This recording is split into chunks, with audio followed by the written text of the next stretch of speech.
Flat বিক্রির নামে প্রতারণা মামলা, আরও এক অভিনেত্রীকে তলব করল ইডি। নুসরাত জাহানের পর অভিনেত্রী রূপলেখা মিত্রকে তলব ইডির।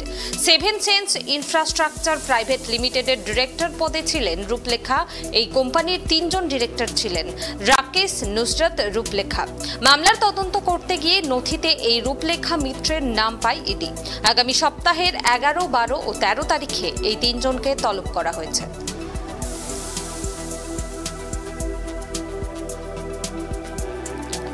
আমরা বিস্তারিত জানবো। এই মুহূর্তে আমার সঙ্গে টেলিফোন লাইনে জুড়ে আছেন কলকাতা থেকে ট্রাইব টিভির প্রতিনিধি অভ্রদীপ। অভ্রদীপ, কি জানা যাচ্ছে বিস্তারিত জানাও আমাদের।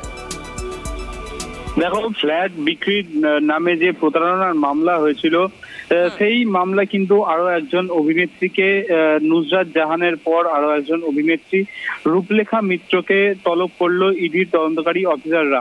যেমনটা আমরা জানতে পারছি, সেভেন সেন্স ইনফ্রাস্ট্রাকচার প্রাইভেট লিমিটেডের এই ডিরেক্টর পদে ছিলেন কিন্তু রূপলেখা মিত্র, এমনটাই জানা যাচ্ছে ইডি সূত্র মারফত।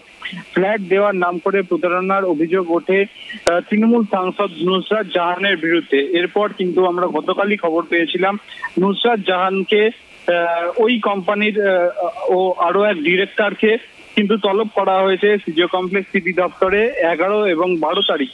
তারপর আজকে আমরা যেটা খবর পাচ্ছি ইডি সূত্র মারফত, এই ফ্ল্যাট দুর্নীতি মামলায় আরো একজন অভিনেত্রীকে তলব করা হয়েছে ইডির তরফে। এই মামলায় আগে কিন্তু তদন্ত করতে গিয়ে ইডি আধিকারিকরা যে নথি সংগ্রহ করেছিলেন, সেই নথিতে কিন্তু এই রূপলেখা মিত্রের নাম ছিল। এই কোম্পানির ৩ জন ডিরেক্টর ছিলেন রাকেশ সিং, নুসরাত জাহান এবং রূপলেখা মিত্র।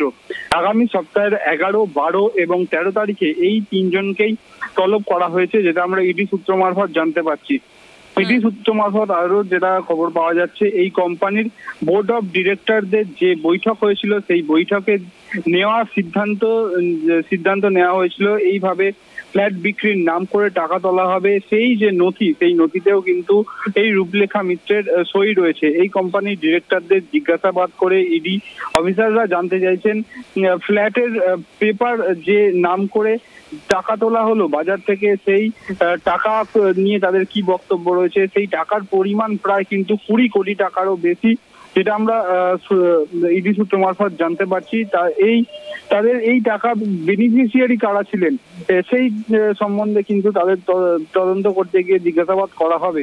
ইডির আধিকারিকরা মনে করছেন যে সমস্ত নথি তারা ইতিমধ্যে এই ফ্ল্যাট দুর্নীতি মামলায় পেয়েছেন, সেই নথি খতিয়ে দেখে কিন্তু এই টাকা, এই ২০ কোটি টাকা কিন্তু একটি অ্যাকাউন্ট থেকে বিভিন্ন অ্যাকাউন্টে গেছে, আবার সেখান থেকে আবারও অন্য অ্যাকাউন্টে ট্রান্সফার করা হয়েছে। এই টাকার যে লেনদেন, সেই লেনদেনটাই কিন্তু খুঁজে বার করতে চাইছেন ইডি তদন্তকারী অফিসাররা।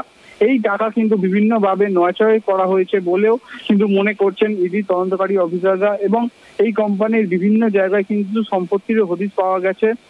এই রূপলেখা মিত্রের কি রোল ছিল, তিনি যেহেতু ডাইরেক্টর পদে ছিলেন, সেই তার কি ভূমিকা ছিল এবং তিনি কি কি কাজ করতেন এবং এই কোম্পানির বাকি ডিরেক্টররাই বা কি কাজ করতেন, সেই সব মিলিয়ে কিন্তু এই সমস্ত তথ্য প্রমাণগুলো পেতে চাইছে ইডি তদন্তকারী আধিকারিকরা।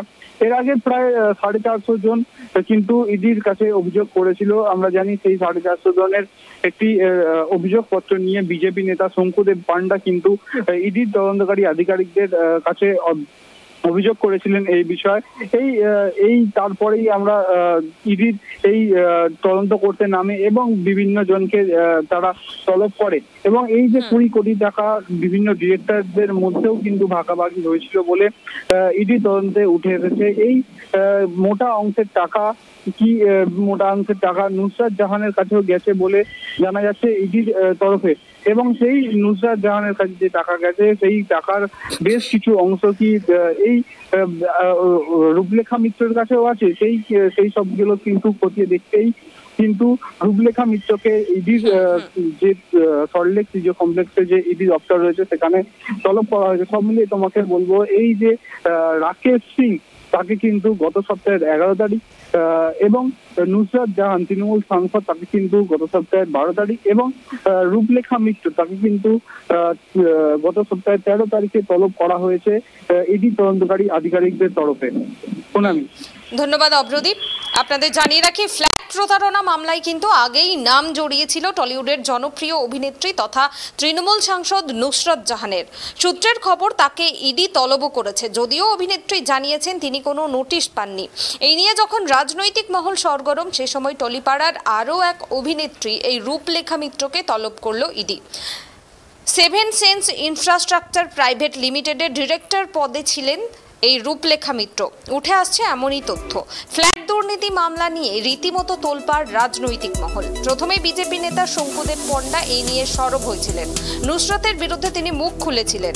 শঙ্কুদেব পান্ডার অভিযোগ ছিল যে প্রবীণদের অর্থ নিয়ে চিটিংবাজি চলছে, তাদের পয়সা নিয়ে ফ্ল্যাট কেনা হচ্ছে, সেই টাকায় ঘুরে বেড়াচ্ছে। প্রবীণদের জন্য বিচার চাই, এর শেষ দেখে ছাড়ব। অন্যদিকে যাবতীয় অভিযোগ অস্বীকার করেছিলেন এর আগে নুসরত জাহান। এই নিয়ে তোলপাড়ের মধ্যে ইডির নজরে এখন টলিউডের আরও এক অভিনেত্রী রূপলেখা মিত্র। গত মঙ্গলবার তিনি মুখোমুখি হন সাংবাদিকদের এবং সেখানে এই নিয়ে তাকে প্রশ্ন করা হলে নায়িকার তথা সাংসদ বলেন, আমি দিনভর কাজে ব্যস্ত থাকি, কলকাতায় এসে যদি জানতে পারি এই ধরনের কোনো নোটিশ এসেছে সেক্ষেত্রে অবশ্যই যাবতীয় পদক্ষেপ করব। পাশাপাশি তাকে ডাকা হলে তিনি অবশ্য যাবেন বলেও জানিয়েছিলেন সাংসদ। প্রসঙ্গত, সেভেন সেন্স ইনফ্রাস্ট্রাকচার কোম্পানি লিমিটেডের বিরুদ্ধে কিন্তু কোটি কোটি টাকা প্রতারণার অভিযোগ উঠেছে। গ্রাহকদের থেকে অগ্রিম নিয়েও ফ্ল্যাট না দেওয়ার অভিযোগ উঠেছে এই সংস্থার বিরুদ্ধে। সংস্থাটির ডিরেক্টর পদে ছিলেন নুসরত জাহান এবং আরও দুজন। সংস্থাটির ফ্ল্যাট বিক্রি করার নামে কিন্তু অগ্রিম দিয়ে সেই টাকায় নিজের ফ্ল্যাট কেনারও অভিযোগ উঠেছে এর আগে অভিনেত্রীর বিরুদ্ধে।